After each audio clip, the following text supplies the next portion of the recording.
Welcome to our Great Books program for May and June. We're going to go to a very complex but very important domain over the next 2 months with a seminal book that's on my bookshelf that I've begun to read called Nation Under Blackmail. And we're very pleased to have one of our graduate students, Linda White, be our presenter over the next 2 months. She'll give 2 lectures, as we always do in our Great Books program. And Linda, as you know, is one of our graduate students. She came from the Academy of Inner Sciences and work on transgenerational trauma with Thomas Hubel, one of the great trauma specialists in the world today, in a world full of trauma. And she entered into the AIS Ubiquity PhD program. Linda's a psychotherapist for some 40 years. She has a specialty in trauma. She's also deeply involved in the UAP disclosure movement and out of her own experience, and has been working with me and the New Paradigm Institute to begin to form an experiencers circle so that people who've had experience of the extraterrestrial phenomenon and have suffered real trauma, mostly at the hands of the culture, community, friends, government, after they report what they've experienced, they're often ridiculed, and that causes a traumatic effect that Linda is a specialist in dealing with. So I'll turn the program over to Linda. She will deliver her lecture, and then when she's finished, I'll circle back in and we'll open it up to questions and comments. So I want all you students who are taking this for credit, you are requested to prepare a comment or a question. All right, Linda White. Thank you, Jim, and welcome everybody. I'm really happy to be here with you and to share these 2 books with you. And as Jim said, this is really my passion, is disembedding truth within conspiracy and, finding what's hidden. And, from a psychological perspective, we look at shadow and, what is hidden. So today, I'm going to be tracing a really convoluted, intricate network of relationships. And I'm going to start with sharing my screen. So let's see. There we go. So the book is Nation Under Blackmail, and the subtitle, The Sordid Union Between Intelligence and Organized Crime That Gave Rise to Jeffrey Epstein.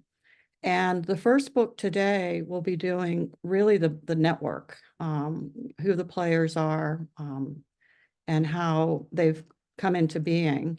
And the next week we'll go more into Jeffrey Epstein and his co-conspirator, Ghislaine Maxwell, and her father, who is Robert Maxwell. He's since passed on. And also her sister, Christine. It's quite an intricate web. So these are the 2 books. And as I said, we'll do volume 1 today.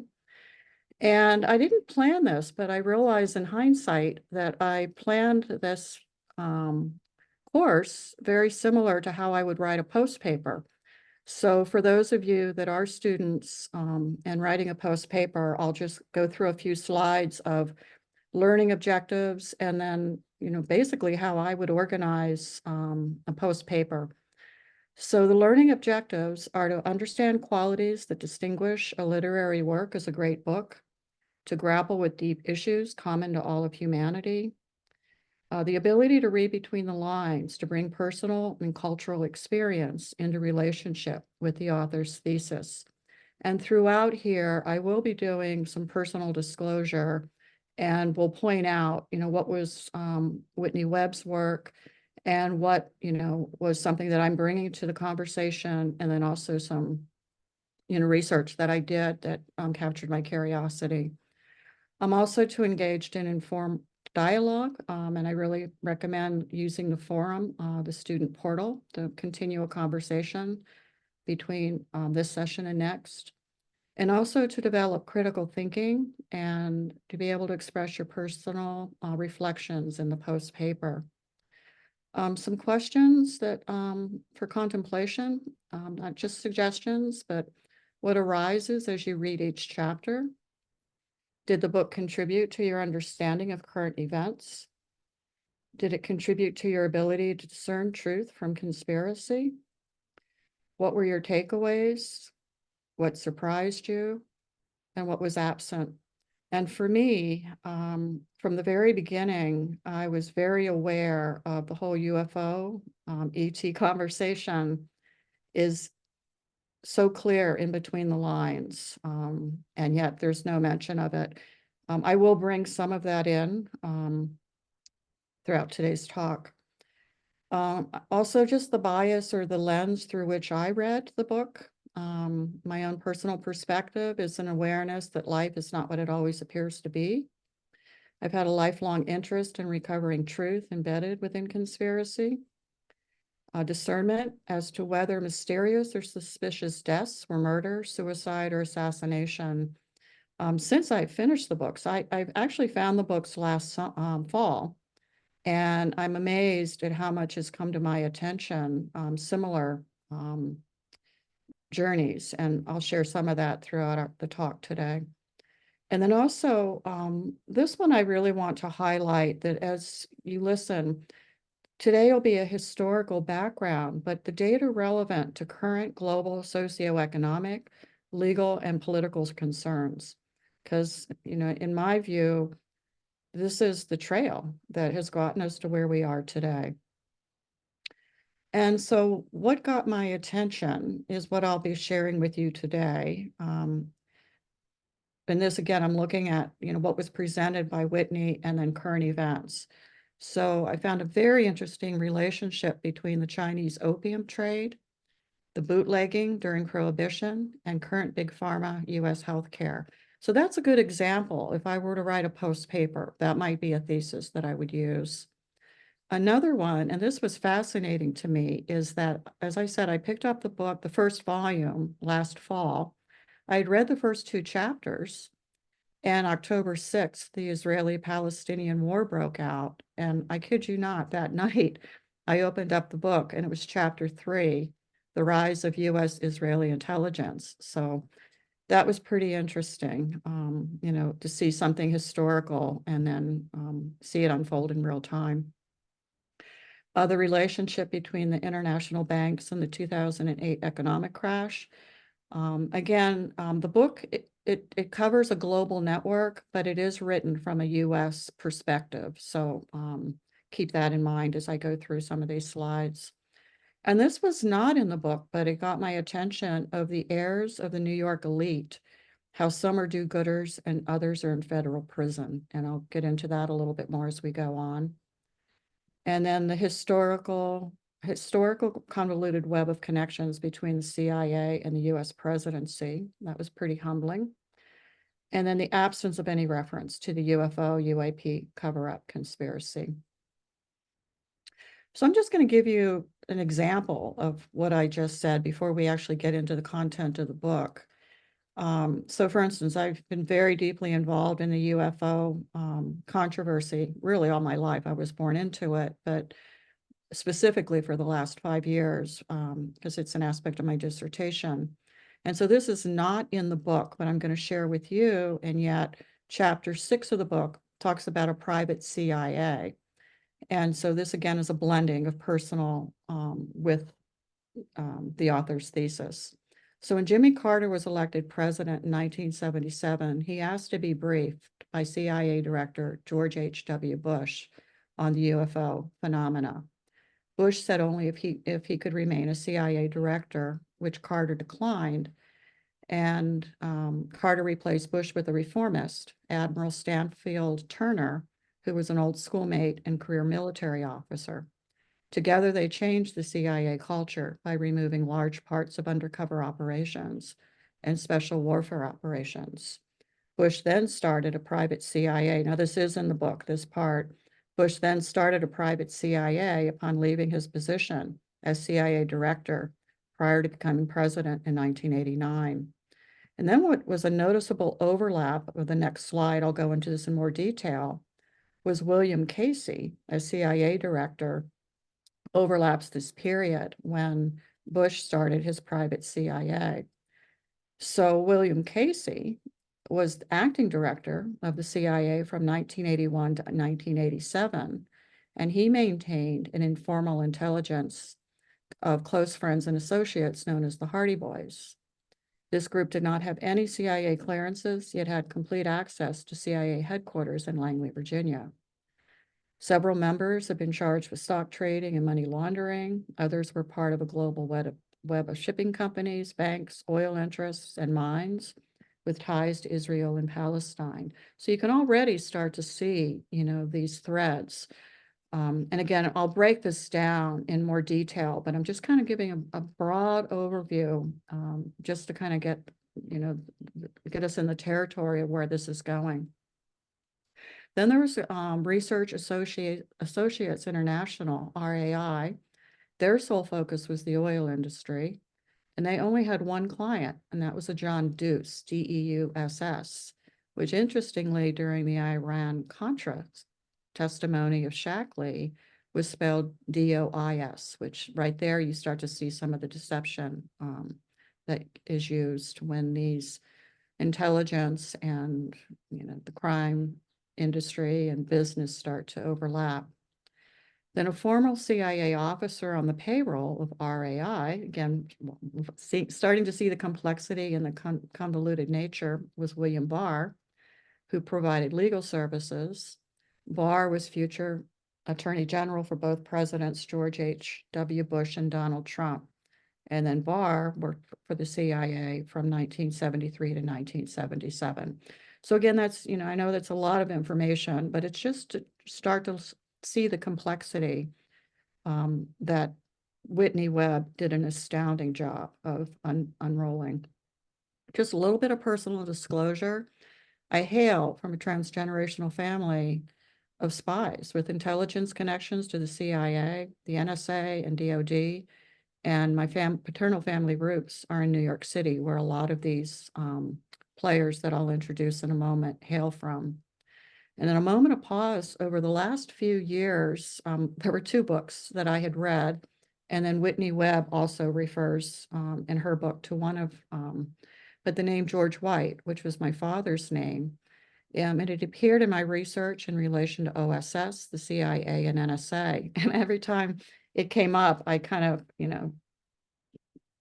it stopped me for a moment, but neither time obviously was it my father. And but the George White with the OSS and CIA was with the Federal Bureau of Narcotics. And I'll go into more detail on his background because Whitney does talk about him. And then the other one was well, I'll get into it, it's another slide, but he was a member of the NSA. So volume 1, it's 10 chapters. The ones in blue are the ones that I do hope to cover today. And then the ones in bold are I'll just give like one slide, giving some background. When I initially prepared for today, I thought it was an hour and a half talk, an hour of dialogue. And I learned that it's just an hour. So fortunately, because it's a volume 1 and a volume 2, whatever we don't cover today, I will pick up next month. So Whitney Webb, who is she? She's an investigative journalist, researcher, and podcast host. She has an amazing ability to distill enormous amounts of data into a clear, concise narrative. Her work is well researched and documented with extensive references after every chapter. There's many interviews with her now since the book has been published. One that I suggest is Leave the World Behind and Build a New One.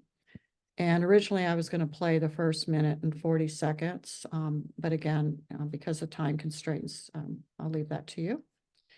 Let me go back just a minute. And then her podcast is Unlimited Hangout. Now, Jeffrey Epstein will not feature until volume 2. And even though, that was her target, if you will, that, all of the information she gathered was to reveal who he was. But my interest really was in the first volume of this complex network. But in the introduction of volume 1, she does have this to say about Jeffrey.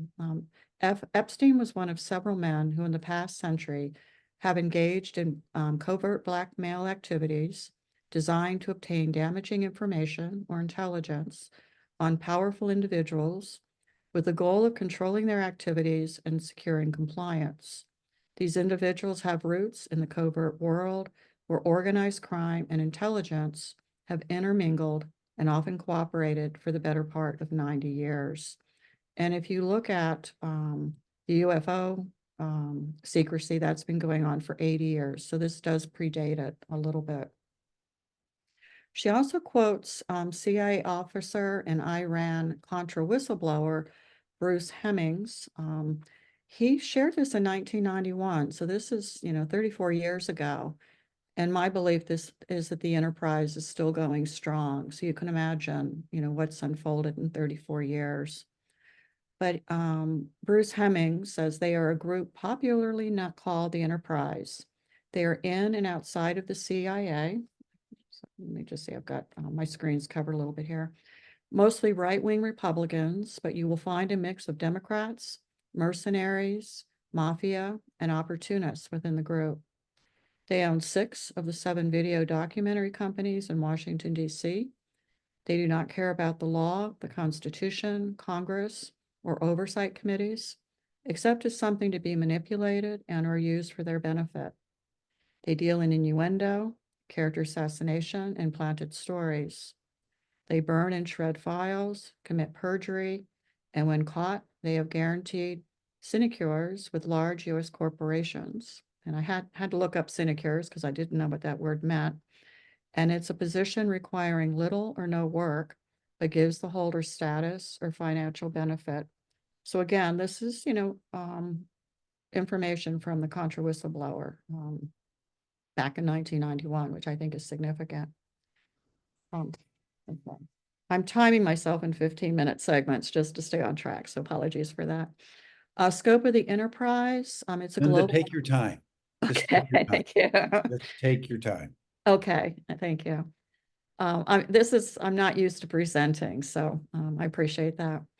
A global network of covert criminal activity that mingled with the intelligence apparatus and legitimate businesses.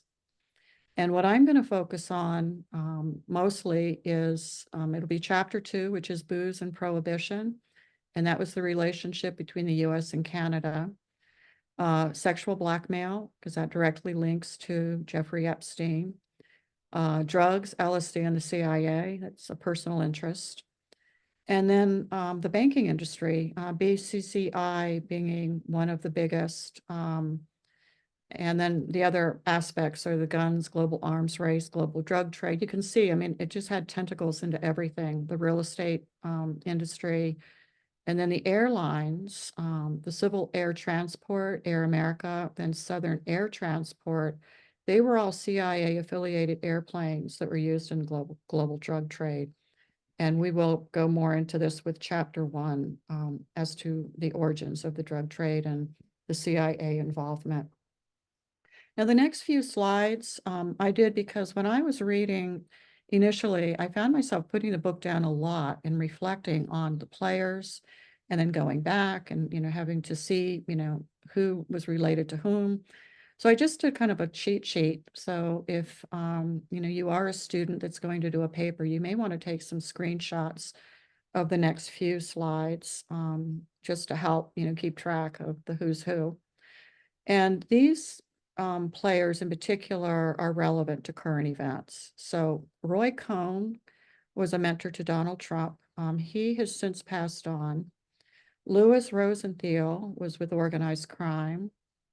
Harry Crown was a businessman and a major figure in Hilton Hotels. He was an investor in General Dynamics and owner of the Empire State Building. His son Lester was a member of the Mega Group. And this, again, I've got some personal connections here, which I won't get into, but I found he in particular, the crossover between legitimate businesses and organized crime really starts to come through with his role. And then Alan Acosta was Secretary of Labor for the Trump administration. He disclosed in the Trump transition team that he signed off on Epstein's sweetheart deal because Epstein belonged to intelligence. So I just put this in because I clearly believe that Epstein was both U.S. and in Israeli intelligence, and he was just the tail end of a very, very, very long line that's unfolded, and he was kind of in the middle of it. The more that I read, I just really believed he became quite a bit of a pawn. But we'll see where you go with that. Organized crime assets, a lot of these names will be familiar. Frank Costello, banking, money laundering. Lucky Luciano, he was an organizer of immigrant crime networks in New York City. The Italian, Irish, and this is my screen's covering the other one. Sorry about that. I should know that. Jewish, that's what it is. A super mob was a close-knit circle of Jewish and Italian mobsters and businessmen in Chicago. And it really represents how criminal networks, political power, and legitimate commercial enterprises have mixed these past 90 years. Julius Caesar Stein was an ophthalmologist and a musician. He was the founder of MCA, which is the Music Corporation of the Americas, and associate of the super mob. So again, we start to see the entertainment business coming into play here. And then Lou Wasserman, he was casinos and also an influencer of MCA. Okay, this, again, you might want to take a screenshot, but the acronyms, so COI is Coordinator of Information. It's a clearinghouse for military propaganda. That gave rise to OSS, which is the Office of Strategic Services, which was a predecessor to the CIA, which is Central Intelligence Agency. ONI is the Office of Naval Intelligence. FBN, the Federal Bureau of Narcotics, and they recruited agents from those they had busted, which again started crossing the line between crime and government. SIS is the British Secret Intelligence Service, also known as M6, mentioned the Music Corporation of the Americas. And then the U.S. Information Agency, which is a covert group set up by the Eisenhower administration to direct public diplomacy and Cold War propaganda. And again, the whole UFO conspiracy and, the ridicule, I think, is tied up in how information was communicated through some of these agencies. This is more just with the bloated military budget in the US. And for me, this is important because my interest in healthcare, I think we have a military budget of $824 billion and we don't have a national healthcare system. So this is just something of personal interest, but it was the Committee on Present Danger that was a pressure group set up during the war to build public support for the expansion of the military. And I found this interesting that Samuel Golden of Golden Mayer of movie productions and Ronald Reagan, a former president and actor, were part of that committee, and it was a precursor to the present day military budget. And then the policy paper that they wrote, the white paper, was the NSC 68. And it was presented to President Harry Truman in 1950. So this is going way back, calling for the expansion of the military defense budget.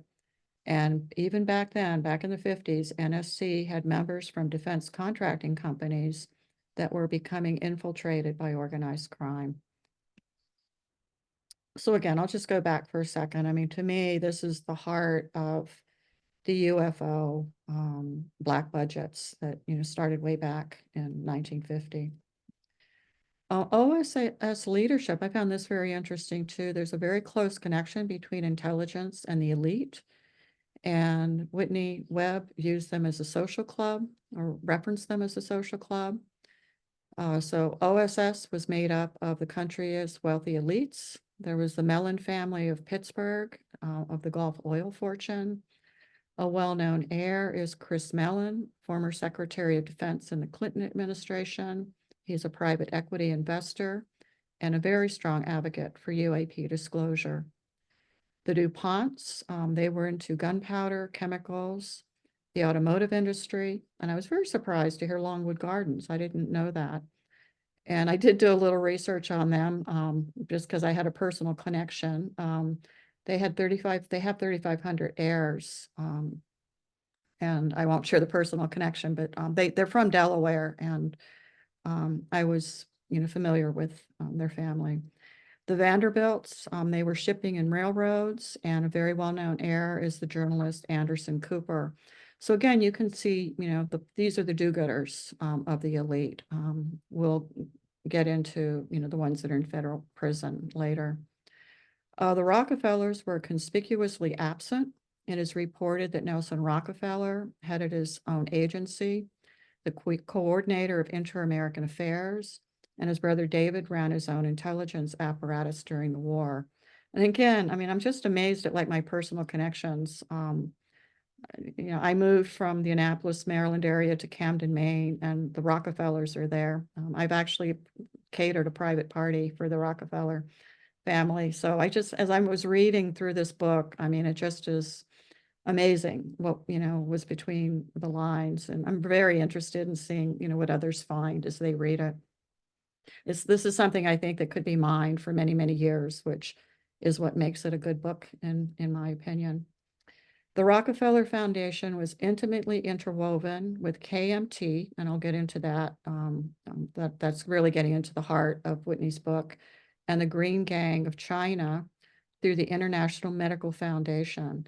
And again, this is my personal interest, having been in healthcare as long as I have, to start seeing, the connections between the opium trade in China and today's current healthcare crisis in the US. Was astounding. I won't go into this, but they are the connection between the social and political clubs, very tight web. And then I'm just going to quickly go through some of the CIA projects. There was the CIA security research. Gaynord McCord played an essential role in CIA's darkest projects. He was one of the White House plumbers that was arrested during the Watergate in the offices in July 1972. He was arrested with a group of CIA-trained Cuban exiles. Operation Chaos was CIA's largest domestic espionage operation, with cooperation of police departments and law enforcement agencies. It was initiated during the Johnson term, President Johnson, 1963 to 1969, to monitor civil rights and anti-war movements. And I think that's significant today, with what's going on in the college campuses and the arrests and the cooperation between police departments, law enforcement. Project Artichoke, built upon Project Bluebird. It was a special interrogation program with a focus on hypnosis, sensory deprivation, drugs, and psychological harassment. That led to Operation Midnight Climax and MK Ultra, which expanded upon Artichoke and Bluebird. And again, Operation Midnight Complex is the first time I ran into the name George White, and I'll get into that a little bit more. Oh, here, I thought I had moved the slide down. So George White was an agent of the Federal Narcotics Bureau, and he was recruited into OSS and courted organized crime figures to bolster U.S. intelligence. He infiltrated a drug smuggling operation in Seattle, Washington, by masquerading as a drug dealer. Federal testimony says he declined to recruit an organized crime member into OSS in exchange for a pardon, yet it is believed he was lying when he said he declined, and that was under under oath and testimony. And I first came across him in the book Chaos, Charles Manson, the CIA, and the Secret History of the 60s by Tom O'Neill, which I highly recommend. And then another George White that showed up in my reading was an employee of NSA in the 70s who had access to the highest security clearances related to the UFO alien secret projects at NSA. And again, where that caught my attention, was my dad started his career and ended his career at NSA. And I came across him in the book The Day After Roswell. A former Pentagon official reveals the UFO cover-up by Colonel Philip Corsa. So just a little bit about Operation Midnight Climax and MK Ultra. So George White was recruited by Sidney Gottlieb, who was a chemist working with the CIA, who did research into potential truth drugs. This research led to shock therapy, sensory deprivation, hypnosis, and esoteric mind work. And all of this was back in the 50s and 60s. His most famous project was MK Ultra.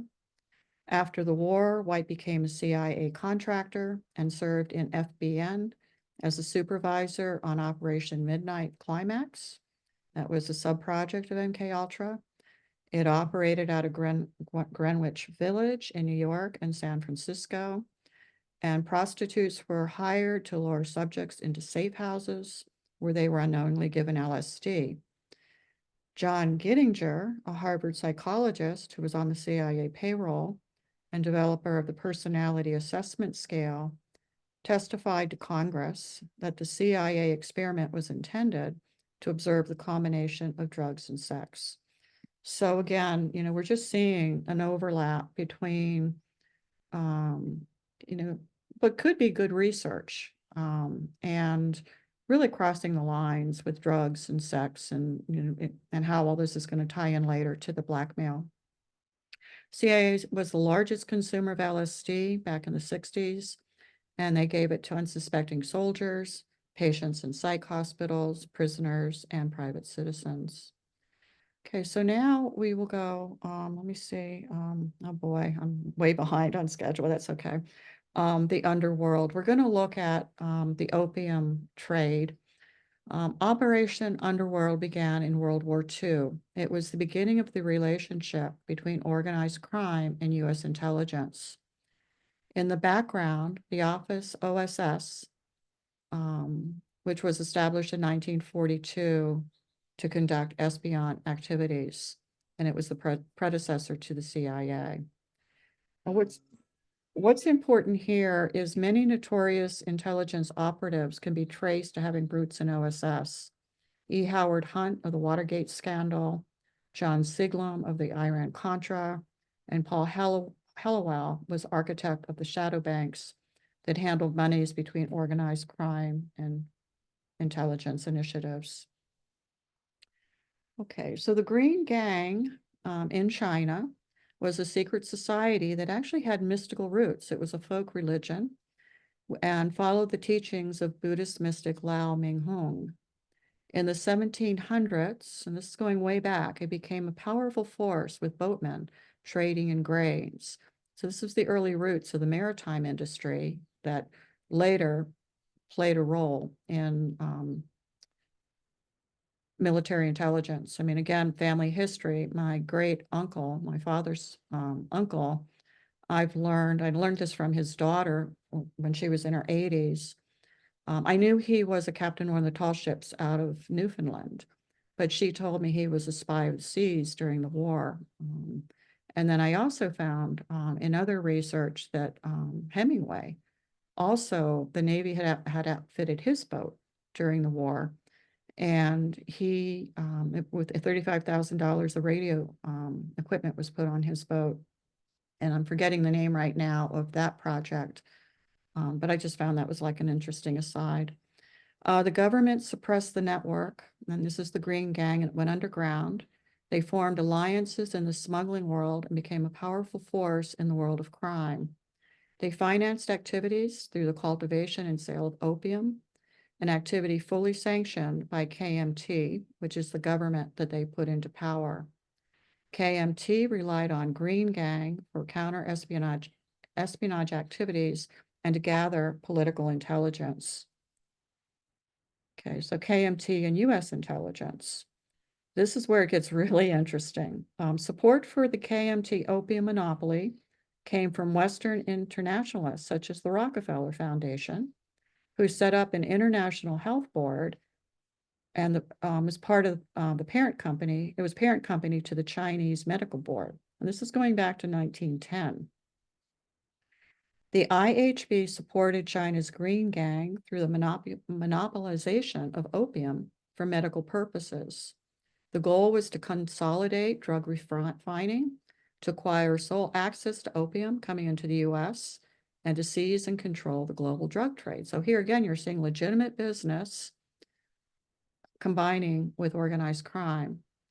After World War I, the League of Nations formed an advisory committee on traffic of opium, and they worked closely with the Rockefeller Foundation's International Health Board.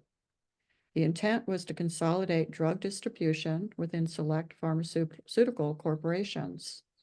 And the US organized crime entered China to organize global narcotics networks and to move CIA money.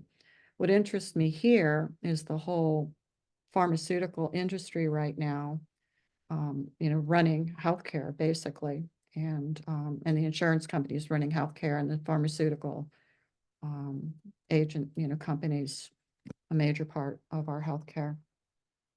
So opium as currency. There was a China, Burma, India theater, and the global health trade that we'll look at now. So William R. Pierce, he was the head of OSS operations, again, the precursor to the CIA. In 1943, he said, opium was the form of payment everybody used. Not to use it as a means of barter would end our operation. So again, 1943, and the precursor to the CIA. Opium was available to agents to obtain information and to buy their escape.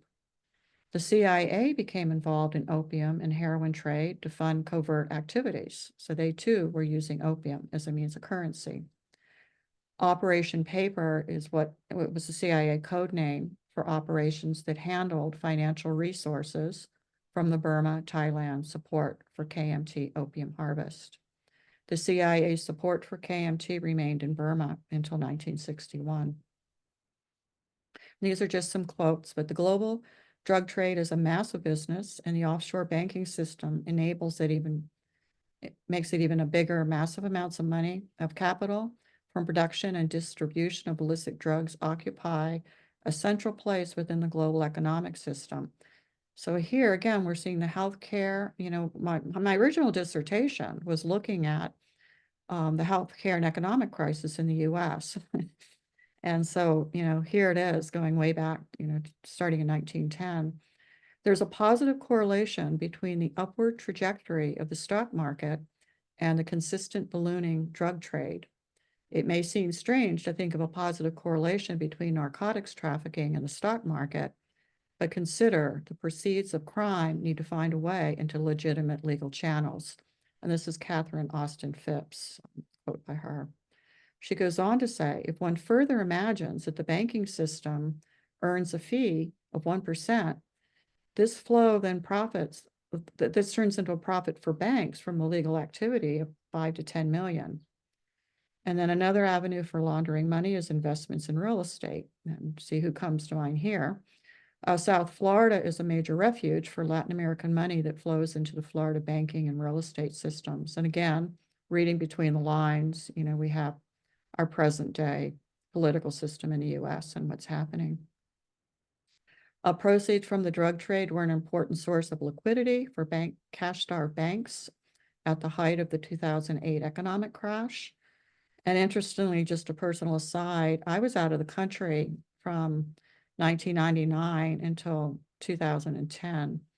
I actually came back in 2009 and was back and forth between the US and New Zealand for a year. And so I literally came back right after the crash, oblivious to it. And this holds a lot of relevance for me and, getting my life started back in the US. Antonio Maria Costa, the former head of the UN Office of Drugs and Crime, is the author of that quote. Okay, so now we're going to move from China to the US-Canadian relationship during Prohibition. Now, Samuel Brofman, that's an important name because he will be tied into Israeli intelligence in chapter 3. And also his daughter, I don't know if it's his daughter, his heir, Claire Brofman, is certainly serving time in federal prison for sexual, very similar to Ghislaine Maxwell, for sex trafficking. So the relationship between Samuel Brofman, he's of the Seagram's Distillery and also Crown Royal in Canada, and Louis Rosenthal, Shenley Distributors Company, is an important relationship. Louis Rosenthal, if you recall from an earlier slide, is part of organized crime. He was located in the US. Samuel Brofman was in Canada. Rosenthal had ties to organized crime and was a purchaser of Brofman liquor. So Rosenthal's in the US. He was purchasing liquor from Brofman during Prohibition. Rosenthal was part of an underworld consortium that brought liquor into the US and sold it during Prohibition, according to House of Representatives testimony. Brofman didn't share Rosenthal's obsession with blackmail, and a feud ensued. And then later, the Meta Group was co-founded by Brofman and Wester in 1991. It's introduced in volume, it's elaborated on in volume 2. It's introduced here, and there's a big piece of that in chapter 14. So who was Samuel Brofman? Interestingly, his last name means whiskey man in Yiddish, which I found kind of interesting. He rose to become part of Canada's business elite. His parents immigrated from modern-day Ukraine in 1889. They were fleeing the Russian anti-Semitic programs, and he was head of the Canadian Jewish Congress. And from what I can tell, he was a legitimate businessman. During Prohibition, he found a loophole in legislation that allowed alcohol for medicinal purposes. He founded the Canadian Pure Drug Company, a wholesale mail order company that networked with US distilleries and bootleggers. And he offered doctors a bonus for each liquor prescription purchased through a pharmacy service by Brofman. So we hear, again, a connection to the present day healthcare industry in the US. And the bonuses that doctors are given to write prescriptions. He created the whiskey Crown Royal to commemorate Queen Elizabeth's visit to Canada in 1939. And his distilleries later purchased Seagram's and Son, that became Seagram's. His heir, Claire Brofman, as I mentioned, is currently in federal prison for sex trafficking and grooming. There was a suspicious death of Terence Robertson. Robertson was the first person who attempted to write a biography on Brofman. He traveled to New York to investigate both Brofman and Seagram's. While in New York, he concluded the book and telephoned a journalist friend in Canada, very distraught. He claimed he had found out things about Brofman they didn't want me to write about. He called a second colleague, stating that his life had been threatened, that they would know who was doing the threatening, and that he would do the job himself. Robertson was found dying of barbiturate poisoning. His interviews were never published and remain in manuscript form. Very similar to another journalist, Danny Casolaro, who was investigating what is known as the octopus murders. And this is just a special interest in mine of, is it suicide? Is it assassination? Is it murder? And here again, that question is an open question with Jeffrey Epstein. Okay, Roy Cohn, it goes all throughout volume 1 and volume 2. Let me just check time here. Okay, he was an attorney and political influencer. He shows up in chapter 2, chapter 4, and all throughout volume 2. He was an attorney for wealthy New York elites in New York and the mob. His clients included the Archdiocese in New York and the Trump family. He was the country's most influential political operator and New York City's preeminent manipulator, and this is according to Whitney Webb. He was a one-man network of contacts. He admitted to a blackmail operation targeting politicians with minors. And Michael Cohen, who interestingly is testifying this week in court, and against Trump, Michael Cohen said Cohen had the Midas touch, and this was in a podcast with Cohen's cousin. So the relationship between Cohen and Trump was Cohen's protege. Cohn and Donald Trump met in 1973 when Trump was 23 years old. Cohn represented the Trumps in a federal discrimination case in their New York City apartments. He later became Trump's mentor. He taught Trump the tactics of deny, delay, and distract. And that was from a YouTube video that I watched. Cohn and Donald Trump had a symbiotic relationship, and that is according to Cohn's cousin. And the phrases that Cohn used in the 1960s are phrases that Trump uses today, such as witch hunts and his reference to immigrants as animals. Cohn resented the law and felt it did not apply to him. And I think that's could be said for Donald Trump also. His father, Al Cohn, married a daughter of a very wealthy Russian immigrant in exchange for monies for a judgeship. Joseph Marcus founded the Bank of the U.S., which was the third largest bank in New York City in 1929. They were later charged with fraud. So again, you just can see throughout here, legitimate business and criminality. There was a quote from the book, "The Bronx and Brooklyn was where judges were made and political contributions arranged." Again, family history. My uncle and dad were from the Bronx in New York, Brooklyn. Al Cohn's wife, Dora, exhibited neurotic and sociopathic tendencies, with Roy's cousins claim left a mark on their son. And he suggested Cohn too had narcissistic sociopathic tendencies. This is a quote by a law partner of Cohn. "His doting mother created a person who was free of the rules that you and I or most people go by. Roy played by his own set of rules." His darker side, he engaged in weaponization of the media and sexual blackmail. The FBI had a file of over 4,000 pages on him that are still not available to the public. He was involved in illegal arms deals with Israeli intelligence in the 1980s, during the same period as the Iran-Contra affair. And Cohn and J. Edgar Hoover were arch enemies of the Kennedys. And again, just an aside, but I did contact Jim Garrison because, I had come across quite a few times his name related to a district attorney that had investigated the Kennedy assassination. And Jim told me about the film JFK, which I did watch it again and realized I'd watched it before I made the connection between the two. But I found it interesting too that, here are two indications of enemies of the Kennedys. Cohn died in 1986.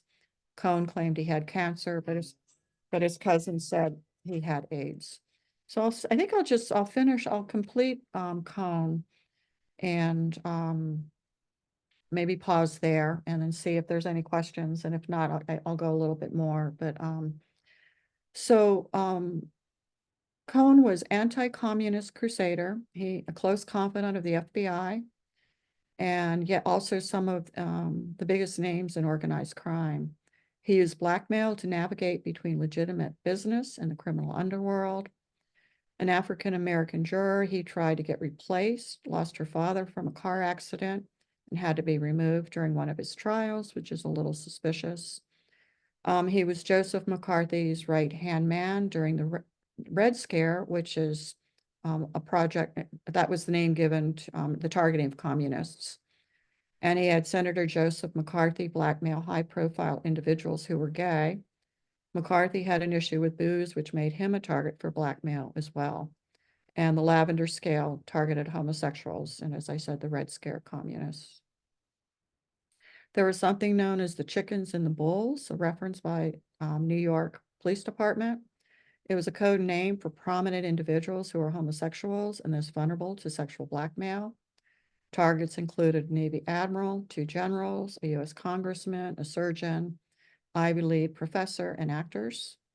J. Edgar Hoover, as FBI director, was reluctant to challenge organized crime due to his homosexual tendencies. He viewed it as a local state issue during his 50 years as a prominent lawmaker. Cardinal Spellman, who was Archbishop of New York until his death in 1967, was compromised by Cohn also due to his homosexuality. Cohn's job was to run little boys. Say you had an admiral, general, a congressman who did not want to go along with the program. Cohn's job was to set them up. Then they would go along. told me that himself. And this is by James Rothstein, NYPD detective, the Human Trafficking Crimes Division. And then there was a quote from page 19. You could not get a job in New York without Cardinal Spellman from the Archdiocese approval. He controlled everything. So it's quite a network. So I think I'll pause here. And let me just go through quickly. So again, I'll just highlight. So Brofman shows up with Israeli.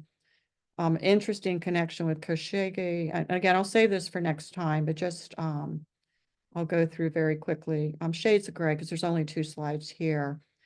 Robert Keith Gray, this is chapter 5. Shortly after the 1980 presidential campaign and just prior to the Iran-Contra scandal, Cohn, so it's Roy Cohn, Robert Keith Gray, and Jeffrey Epstein took on Adnan Khashoggi. Now, again, I had given some background with Khashoggi, and I'll come back to that next time. But they took him on as a client. Robert Keith Gray, and Adnan Khashoggi is related to Jamal Khashoggi, who was the New York, Washington Post journalist that was killed in the Turkish embassy. Robert Keith Gray was a lobbyist and public relations executive. He had close associate of Adnan Khashoggi, Robert Maxwell, who is Ghislaine Maxwell's father, CIA agents, Teamsters, and the BCCI Bank. His name is also associated with Koreagate, Watergate, the Iran-Contra affair, and intelligence agencies in direct support of drug traffickers.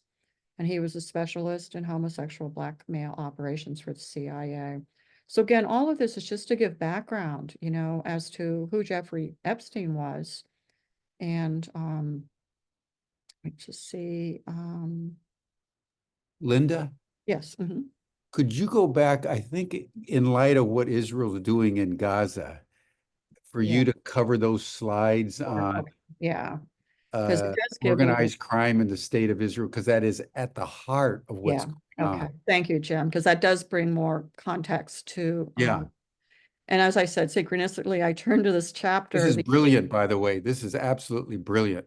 I was fascinated, that's why I contacted you. And thank you so much for this opportunity, to bring it into a larger conversation or dialogue.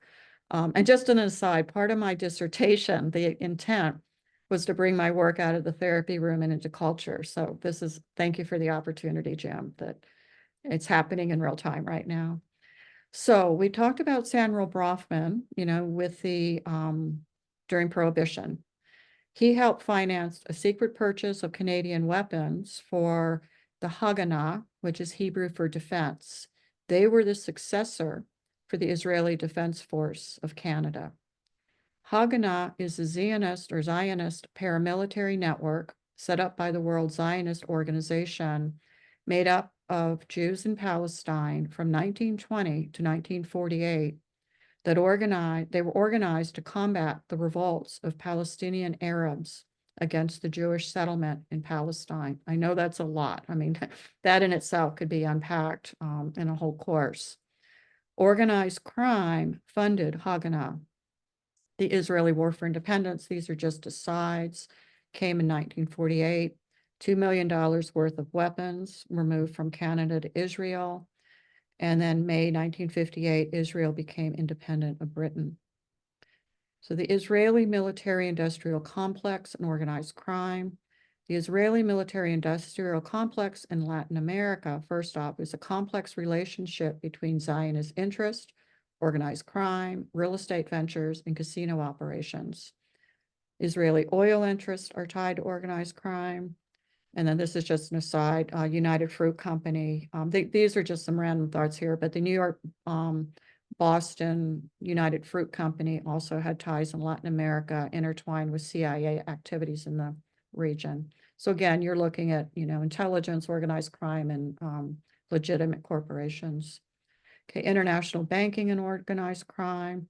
The Intrabank was a major laundromat for money from the global drug trade, where CIA had money for covert operations in the mid. Okay, actually, I think I'm getting, let me see here, whoops. Okay, so on the board of directors of Intra-Contra, again, all of this is so intertwined. So we're kind of back, well, I'll just, on the board of directors at Intrabank was Kamal Adham, who was the head of Saudi intelligence. He was the cousin of Adnan Khashoggi. Adnan Khashoggi was an Arab businessman. So this is where the Arab starts to get tied into Palestinian and Israel. He was a global arms dealer and a key player in the Iran-Contra scandal. So at this point, I got curious, is there a relationship between Adnan Khashoggi and Jamal Khashoggi? And yes, it was Dodi Fayed and Princess Diana.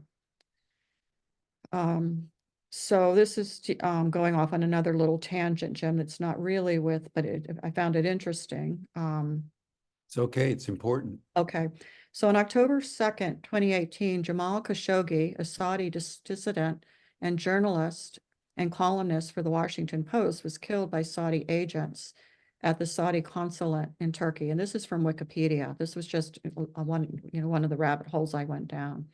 He was ambushed and strangled by a 15-member squad of Saudi operatives.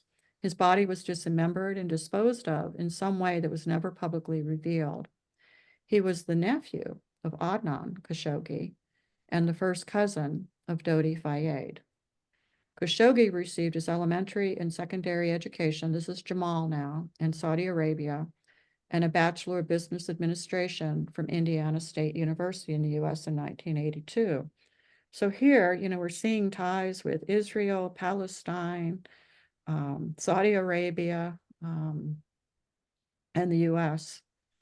So Dodi Fayed, his full name, and I won't even try to say it, he was an Egyptian film producer. And again, I get curious of the relationship with US film producers.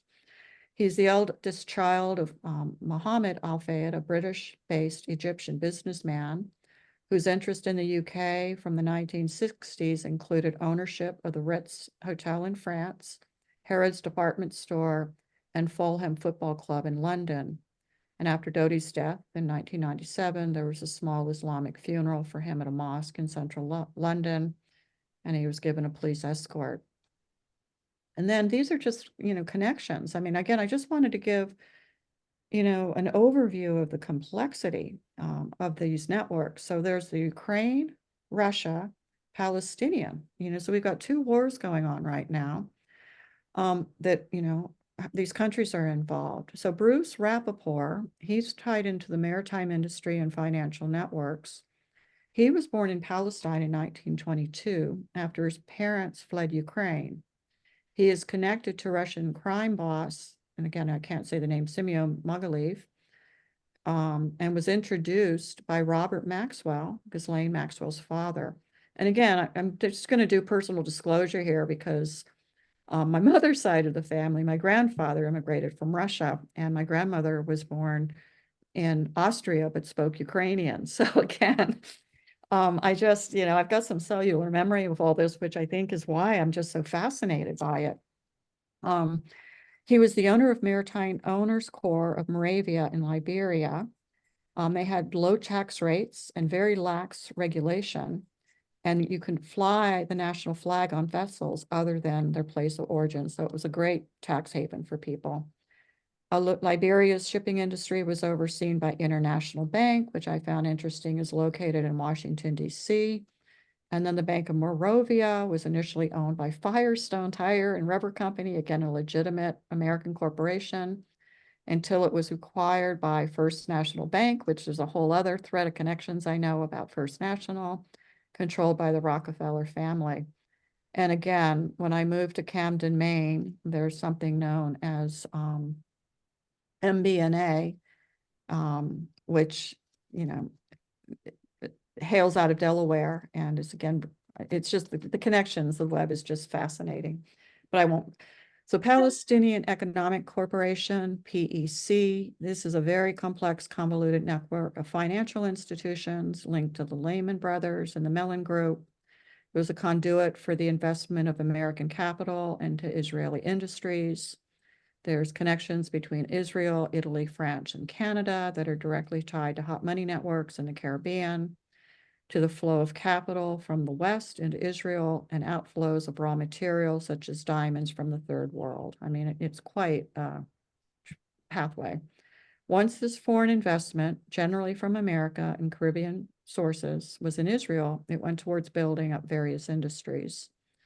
And it was the collapse of Lehman Brothers was instrumental in the 2008 banking crisis, was tied into all of this. And I won't even begin to pretend to understand it all. I'm just kind of looking at the dots that are connected. So the Israeli-Palestinian conflict, this is page 78 to 80, 79 to 80. There is often money to be made on both sides of any given conflict. This tension-filled, often contradictory, and ever-shifting alignments are of considerable interest to the U.S., which often found itself serving as the mediator between two forces.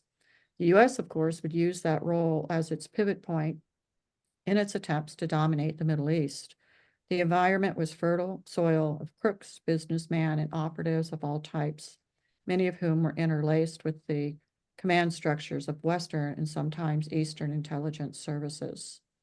Yet what is certain and undeniable is that much of the wartime OSS, as well as Israel's intelligence services, operated in close proximity to and were effectively indistinguishable from organized crime. What's unique in Israel's case, however, is that such collusion was baked into the very foundation of not only its intelligence service, but the origins of the state itself. And that's page 93. Whoa. Yeah, so that's, and then again, what I was just going to suggest, if anybody wants to do, in addition to reading a 1,000-page, 2-volume set, I just last week came across Americonspiracy, the Octopus Murders. I mean, I wasn't looking for this. I mean, this was just, one night. And this is the story, a journalist, Danny Casolaro, who he started publishing trade journals for the computer industry, and came across this is very complicated, but it's part of volume 2 that I'll get into. But I would highly recommend watching this documentary if you get a chance. And ultimately, again, his death was ruled suicide, but pretty clearly it looks like murder. Then Claire Brofman, this just like, again, within the last week, I was just a casual conversation with a friend in New York. I just mentioned, I was preparing this course, and she said, "Oh, Claire Brofman, she's with the Seagrams." And there's something called Nexium, the Science of Joy. And again, she's the heir of Samuel Brofman and is in jail for conspiracy. Again, these are only 1 minute, 30-second clips that I was going to play. If you would watch them, it looks like a very legitimate personal growth and development group. And it turned very dark. And then the last one is the movie, Jim Garrison mentioned, JFK by Oliver Stone. So if you wanted to just do some extra background work, those are 3 that I would recommend. And the next time we'll get into volume 2. So thank you. I'll stop it here.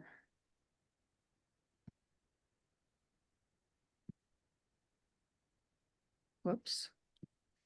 Okay, so that's volume 1. You have to just stop your screen share. Yeah, I'm trying to, I have to get out of play to get my cursor back. Yeah, Okay, there we go. Okay. there we go. Okay. So thank you Brilliant everyone stuff. for staying with that. I know it's, and this literally, what I presented is just a drop in the bucket. I mean, every line I could find, myself going into This is deep. the book, everybody. And this is only volume 1. And I have to say, when I read volume 1, I didn't know there was a volume 2. And as soon as I turned the last page, I immediately ordered volume 2. It's yeah, some people play golf, other people do conspiracy theory. Boy, well, first of all, let me just say this was a tour de force.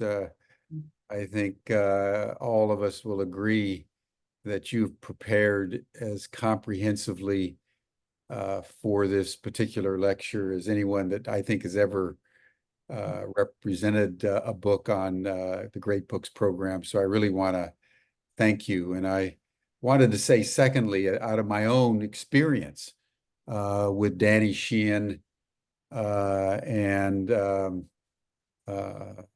work that we did with, the Karen Silkwood case and the Iran-Contra case and Wounded Knee and Watergate and so forth and so on.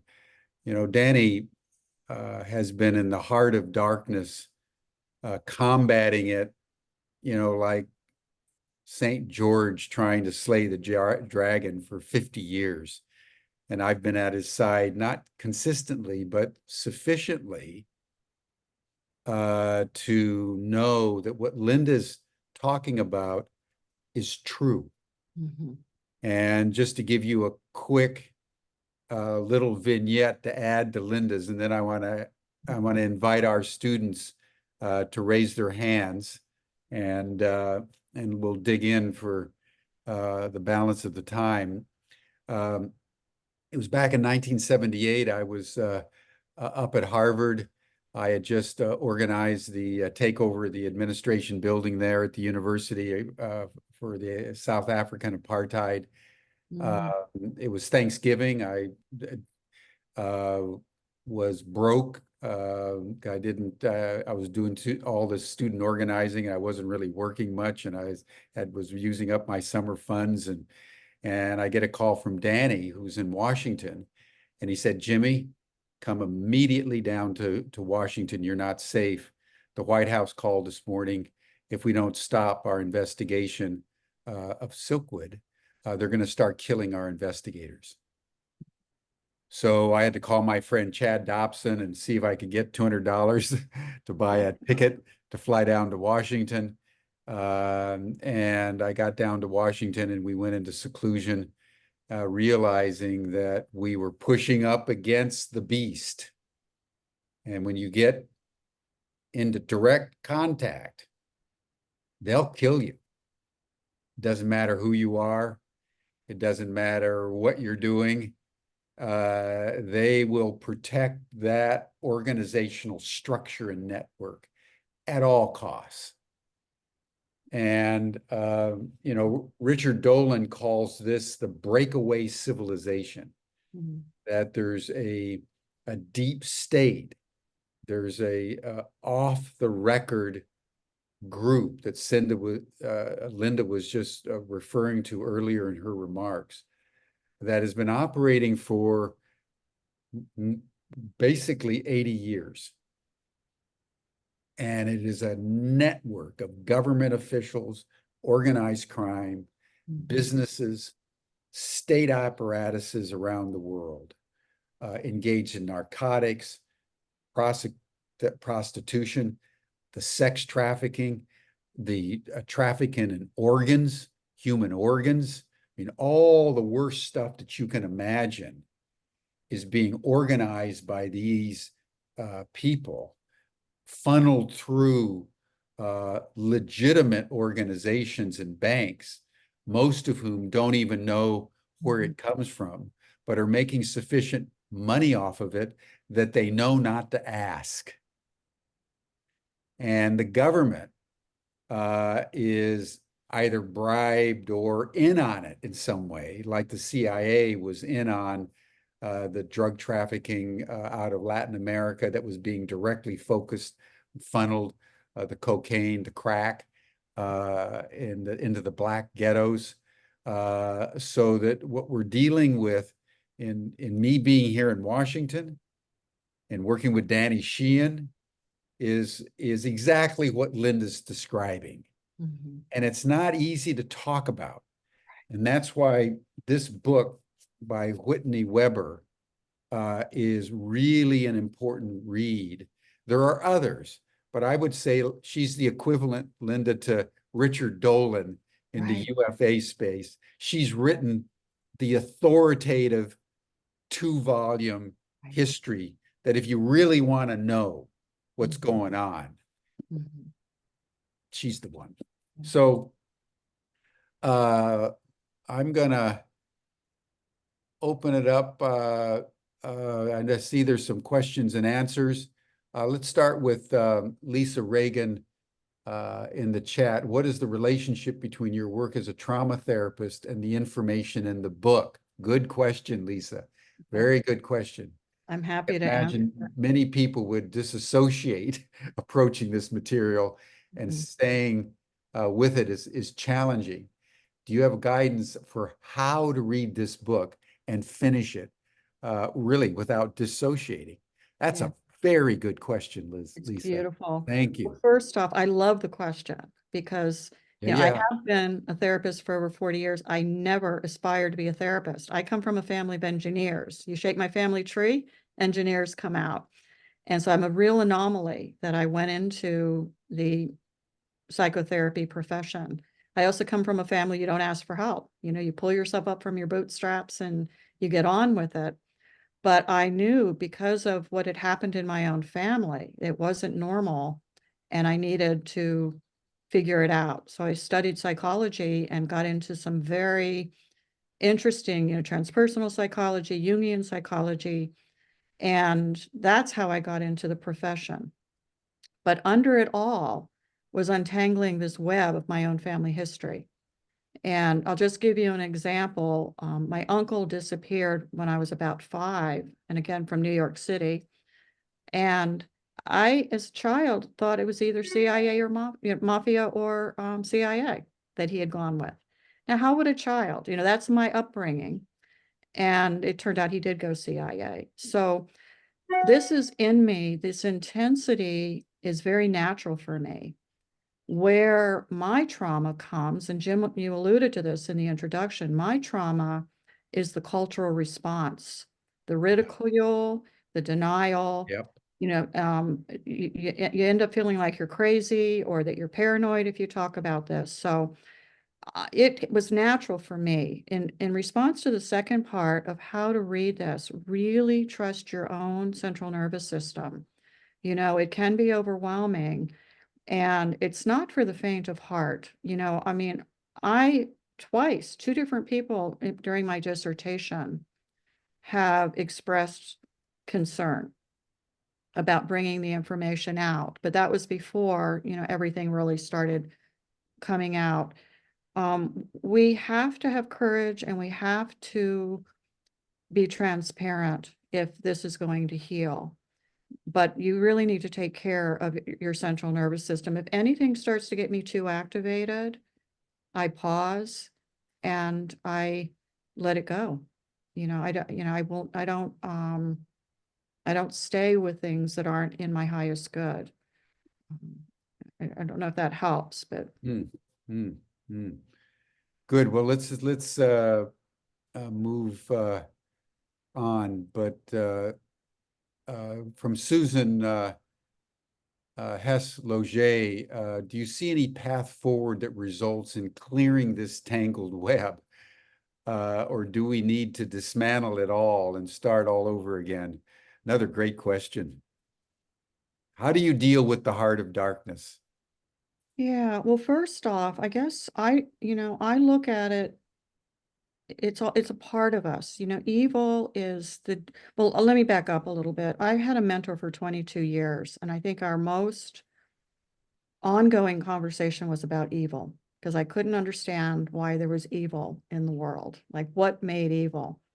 And I've come to believe that it's just our distance away from our own soul. And so the darker something is the farther away it is from source, or from our true nature. Mhm. And so, and I think this is what has made me passionate as a therapist, because people have said, how could you do your work for so many years? Is I'm really curious about the parts of our psyche that aren't integrated. And then what my dissertation really is about is the parts of culture that aren't integrated. And so the place to start is with ourselves. What are the parts of ourselves that we're not looking at? And, bring those into consciousness and usually through relationship, either with a therapist or a friend or a partner, and then the more people that are doing that, it starts to build. I'm also a really strong advocate for the anonymous recovery programs that are based on honesty and transparency. And again, I'm from Annapolis, Maryland, and it's a very huge presence there, and it's full of retired CIA, military, NSA. So even though they weren't disclosing secrets, it was in the field. And, watching people get honest, this is where my faith and hope is I really believe that the whole UFO disclosure right now is because there are so many people that have infiltrated recovery and have a moral imperative and are making amends, that there's a truth telling that's finally, because again, the other interesting dynamic is this goes back 80 years and the recovery programs were founded 80 years ago. And so there's a parallel process between this darkness and the secrecy and a recovery program based on honesty and alignment with higher intelligences. And that's my passion, and I've kind of walked, both watching how these two, have evolved together. And I just feel my calling has been to, speak truth, but I had to overcome the fear of if my truth, I could be deemed crazy or die, and logically I knew better, but it's in my cellular memory that, this could happen. It's, Yeah, thank you. But we have to be safe. I mean, we don't want to go beyond, our own capacity for safety and being supported. And I have to say, with the passing of my mentor, I felt very vulnerable. I was very courageous, while she was alive, and a significant part of my recovery. And when she passed, I really felt vulnerable in the world, carrying this by myself, but it is mine to carry. And so it's pretty interesting to be able to bring it, into a public conversation today and help others make sense of it.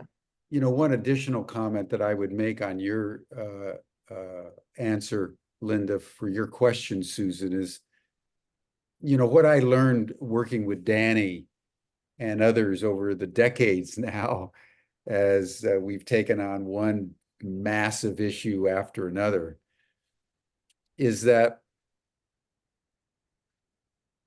they don't like to see the light. So in like the octopus murders, what they tend to do is, like when there's a journalist poking around or there's somebody doing something, they can pick them off and no one really notices. And what you see in the octopus murders, this Netflix, which I watched, is it was only because the guy's brother was incensed and knew that he had been killed, that the thing began to unravel. But it's now years later, and who can prove it? And it's a Netflix documentary. No one's going to be charged. So from their point of view, it doesn't matter. Danny's strategy and our strategy generally was to mobilize public opinion and shine such a big light on what was going, that killing us wasn't really an option because it would be too public. Give you a quick example. When we were doing the Karen Silkwood case in Oklahoma City, filing a complaint against Kerr McGee for $8 million on behalf of Karen Silkwood's children who had been killed. Danny did the litigation, and I mobilized the civil disobedience. And we organized the biggest civil disobedience actually in the history of the Southwest. We had 578 people go over the fences and storm and occupy the Black Fox nuclear reactor, which was shut down actually, and was the first time a nuclear reactor that was in the process of being built had been shut down. And since the Karen Silkwood case, there's not a new reactor that's been built. The reason why it worked is because we mobilized public opinion, which was my job, while Danny did the litigation in court to sue them for the wrongful death of Karen Silkwood, who was this health worker at the Kerr McGee plant who was killed when she was only 28 years old. But she was killed like the guy in the octopus murders, because she was on her own. And she was on her way to give the information to Dave Burnham of the New York Times on November 13th, November 13th, 1974. And they ran her off the road and killed her. That's what they like to do. They have no problem murdering people, but they don't like public exposure doing it unless they really have to do it. And then the cover-up is a phenomenal thing to see, which is the JFK assassination. Mhm. So they do big public assassinations, but they tend to stay away from that. So that's one reason why I'm in Washington. We're organizing citizens for disclosure groups all over the country, you know, a big international coalition of disclosure groups globally and all of that. So we protect ourselves by the glare of publicity and public support. So that's one strategy to keep them in bay. But it's not to take them on and make them disappear in any way. Mhm. I don't believe there's anybody on our side that is even remotely capable of taking on the beast. We Mhm. need to simply to understand, as Linda's enabling us to understand, so we have a more comprehensive perspective on politics as they unfold. And we understand, for example, why the United States isn't stopping Israel from its genocide in Gaza.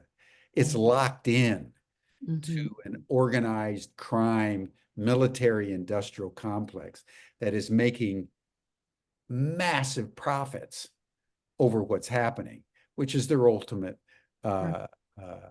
goal. Yeah, so actually there's three comments I'd like to make, like, Yeah, please. so back to the question about how to, read without getting overwhelmed. I mean, that's early on when I mentioned the student portal is a really good opportunity to have this conversation, in between now and the next book, that as you're reading what comes up, put it in the portal. I'll be reading that also, and we can get an ongoing dialogue, because I think having conversations is what's really important. Then the second thing is, just because we don't see it or we're in denial of it doesn't mean it's happening, and so to bring it out of denial and to actually see what's going on, then to develop our capacity to take in more and more of what's happening. And so it's not about, as you're saying, Jim, we're going to go out and do anything about it. What we're doing by developing our own capacity to host the reality of what's happening creates in the collective Mm, field a bigger mm, capacity mm, for it to change. mm, And then the third, I mean, and this is what I was hoping to get across, is this mix of legitimate do-gooders and then this very dark side. And so again, totally unrelated. Friday night, I decided to go to the movies, go see One Life. Nothing, to do with the book. And and what it's about, Anthony Hopkins stars, and it was the man who saved 669 children in Czechoslovakia during the Nazi invasion. And then there was a TV show that honored him. And some of these children, because for 50 years he lived, and this is going to tie into what you're saying, so just give me. So for 50 years he felt grief and guilt that he hadn't done enough. And his wife finally says, "You've got to let go. You have got to let go." So she went out of town and he started burning all of his notes and papers. But he had this one folder, it was in a briefcase, of all the children that he was trying to save, and didn't know what to do with it. And this blew me away in the film when this came up. So his wife, when she came home, was shocked, that he had finally started letting this stuff go. And he said, "But I don't know what to do with this briefcase." And she gave him a card and she said, "Call this person. They might, there's some philanthropist and they might, be interested in a museum or something." Well, it turns out the card was for a woman, Betty Maxwell, who is the wife of Robert Maxwell, the mother of Ghislaine Maxwell. And here's where the do-gooder part of it. So when she read this, she said, "This should not be in a museum." She said, "Can you leave this with me?" So she talked to her husband, who talked to the BBC, and then they, plan this whole thing to reunite him with these children, which started his whole healing process after 50 years. So, and I'm in the movies thinking, I don't believe this. I wouldn't even known who Robert Maxwell was if I hadn't read this book. I mean, that would have like totally gone over my head. But that's an example, of really, I mean, that was his healing process after 50 years and for the rest of his life, these children as adults and their children and grandchildren were part of his life. So that's where we don't want to get caught up in just the dark side of it, and there's good and evil is basically what it boils down to. And what is our relationship between good and evil? Yeah. Well, Susu is actually asking a question about evil, Mhm. and maybe you could just amplify. Having read this material, Linda, and I know this is an unanswerable question. Yeah. Evil is the rock against which all systems shipwreck. Um, what is your sense of how does this kind of evil not only originate, but flourish in a culture that is dedicated to human rights and life, liberty, and the pursuit of happiness and democracy? I mean, it's an extraordinary thing how evil intertwines itself into our goodness, that the do-gooders, as you're saying, the Maxwells, did an amazing amount of work, philanthropy and all of this other. They would also be involved in the heart of darkness at the same time. Mhm. And in fact, the profits from this would be laundered through many of their philanthropic activities. I mean, where do you come out on the question of evil? Well, that's a big question.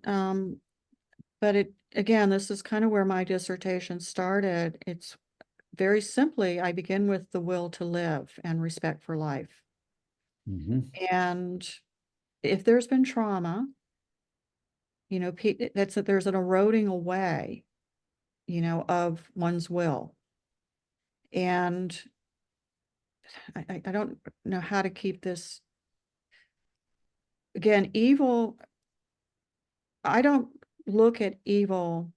Well, okay, let me just say, if you look at evil reversed, it's live. And that's, so it's life and living is on one side, evil is on the other. And I think the farther that we get away from Mm. our commitment or our will to live and life, that's what we call evil. Now, tangled up in that are the social constraints, the social ideas, the social constructs that we have as to what's good and bad. And so here, we had Cardinal Spellman, who was a homosexual, who used that, and yet one of the most influential people in New York. And he became a pawn. I mean, I really see a lot of these people as pawns in a much bigger game. And the people that are truly what we would consider evil from a psychological perspective are personality disorders, psychopaths and sociopaths. Mm. And so, then we're getting into the whole thing between inner and outer sciences. Is it a medical condition? Is it a spiritual condition? Is it, when we look at a psychopath or sociopath, are they redeemable? Probably not, that is such a deeply ingrained, but that's generational, that it gets passed down through generation to generation. And this is where I'm so passionate about recovery. If we can just recover our will to live, we can Mm. recover our commitment to life. Um, and again, I look at the diseases of despair, of addiction and suicide. But what you see, this whole connection between suicide and murder, it's both of them, it's not respecting life. So if we can respect life and restore the will to live, that's the counter to evil. And again, we're going back, to the cosmic war between good and evil, that probably predates humanity. It's like, um, Mhm. I don't know, this is a little bit of a tangent, but I did listen to Linda Tucker yesterday. And how they, needed the lion to feed herself, and they wanted to get it on film, and yet that's killing, and so we can't judge killing. It's it's just a matter of where we are on the food chain. And what I was pointing out is the food chain between the elites and poverty. There's an economic food chain that we have, Mm, humanity has, and where are we on the food chain? And a lot of this, this entanglement are people, wanting to find their place on the food chain. And for those in organized crime, it's a way, to be successful, and mm, willing to go to any length to get their needs met. Yeah, mhm, it's complex. I mean, it's not an easy mhm, question. And it's one, as I said, I've pondered for many years in relationship with a mentor, mhm, what, what is evil? And I guess, my own fear of, you know, succumbing to, the evil of others. And, but again, and how this relates to the whole UFO ET thing, I'm much more fearful of these people that we're talking about that, think nothing of murder than I am of an ET showing up, I figure they have something to teach me where those that are willing to murder don't necessarily have anything to teach. One last question from Leo Jacoby about Trump's appeal to the Supreme Court for basic uh, uh, perpetual immunity for anything that he did. Um, what is your information, having read the books, about how far into the Supreme Court this corruption goes? Well, first off, Trump, my heart goes out to him. He is a very, very, very unwell man. I mean, I see a little boy that's absolutely terrified, who was extremely abused by his father. And, it's sad. It's really sad. His ability, I mean, very similar to Hitler, to mobilize other people. What he's done is he's played on the woundedness of others. And by giving them the illusion of empowering them, and that they too can be rich and famous, if they just follow him as leader. And the part that I don't understand, and I have family, that are born again Christians down in Texas, and very good people, beautiful people, but I do not understand how the whole evangelical movement has been hijacked by, and I think that's what we have to look at. And really the Supreme Court appointees are part of that movement, from what I can tell. And,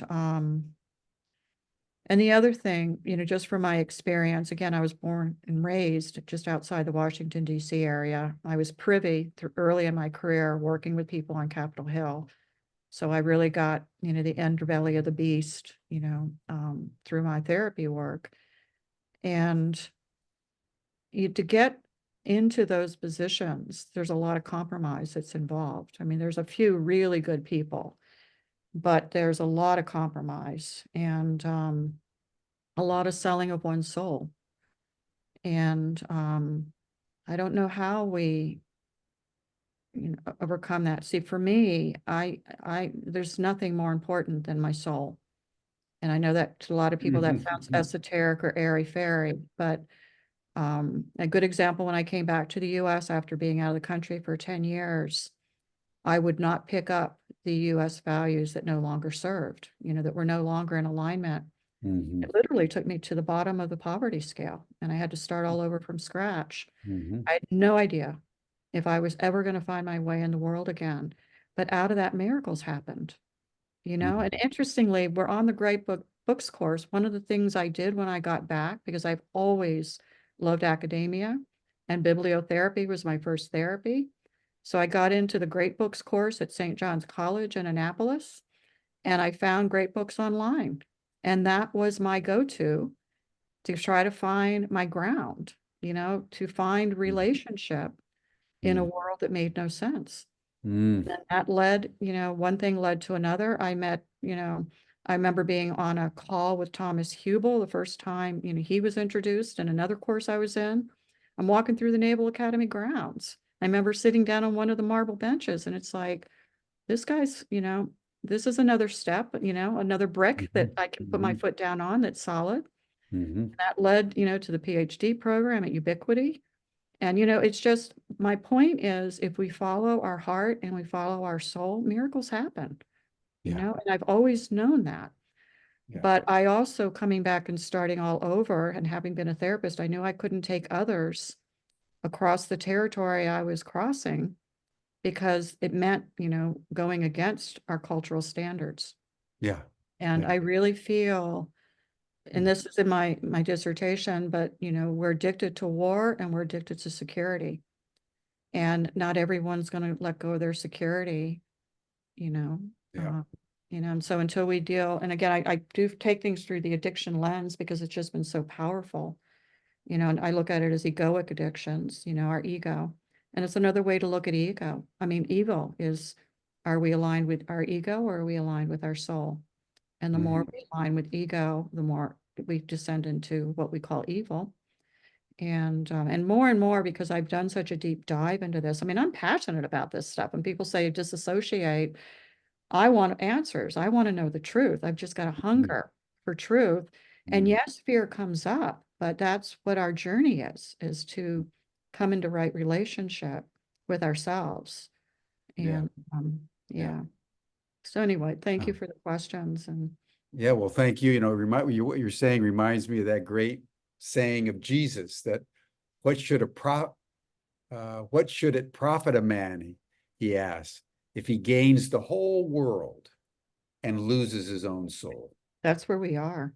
And That's where that's we where we are. are. We've gained the whole world, the I think American that's imperium, and I we've think lost our own humanity, I soul. think all of humanity, I mean, as Yeah. these books are showing and what Whitney Yeah. Webb did, is Yeah. this is a global, yes, we're going through the US lens and we're the Yeah. world power, but Yeah. this also from the addictions perspective, it's getting into right relationship to power, you Yeah. know? Yeah. And yeah, so I could go on and on about this, but you know, it is about getting in right relationship to power. And now we have these higher intelligences and Mhm. they're going to be good and evil too. I don't think they're any different than humanity. And so we Mhm. do need to get in Mhm. right relationship to good and evil. It's, Mhm. Yeah, Michelle Blair is commenting on your discourse on evil, saying she's reminded of the Gnostics who claimed that evil was not an autonomous force in the cosmos, but within the human mind, mhm, the tendency of the mind to deceive itself. right. And that's where getting honest, you know, Yeah, yeah, honest with self and honest yeah. with another person Yeah, and and honest, another saying from Jesus, it's the truth that sets you free. right, You know, and if you read these books, you'll encounter the truth. right, And it can be dissociative if you're not really emotionally ready for it, but it can be powerfully liberating right, once you know the truth of the reality in which you're living your life, right, because then you have a better context with which to find your soul, I would right. say. Really quickly too, though, because Whitney has been asked, aren't you afraid for your life? And her answer was very similar to what you said about you and Danny. She said, no, this information needs to get out there. And if anything happens to me, people are going to know. And she's, you know, everybody's asking her to be on the show. I mean, Joe Rogan, I mean, you name the big podcasters, she's been on their shows. So if anything were to happen to her, Yeah, yeah, it's out. And so I think we are in a time where we're being called to yeah, speak our truth exactly. and to be willing to face the consequences. And it doesn't mean, it might be ego death. I think really that's what most people are going to face Yeah, is ego death rather than physical death. You know, what we're talking about here is people that, you know, faced physical death. But I think we are in a time yeah. where people are more afraid of ego death. And are we Yes. willing, you know, to face that? Yeah. Well, Linda, this has been brilliant. I mean, hooray for you. This has been superb. I've been in virtually Mm, every session of the great book since we started them 5 or 6 years ago, Georgie and I just want to say this is one of our best because you've yeah. Thank you for your described the heart invitation. of darkness with a Yeah. clarity and a deep compassion Mm, that I think has mm, been very informative, particularly given what's happening in world affairs at this moment. right, This complexio is now essentially running the show. right. And so thank you very much. And Yeah. that'll bring us to a close, everyone. And we'll come back next month for It won't be as dense. For volume 2. Okay. This was the big density. We'll unpack it next time. Thank you, Linda. Thank Thank you, you, Jim. everyone. Thank you, everyone. Bye. See you next month. Bye-bye.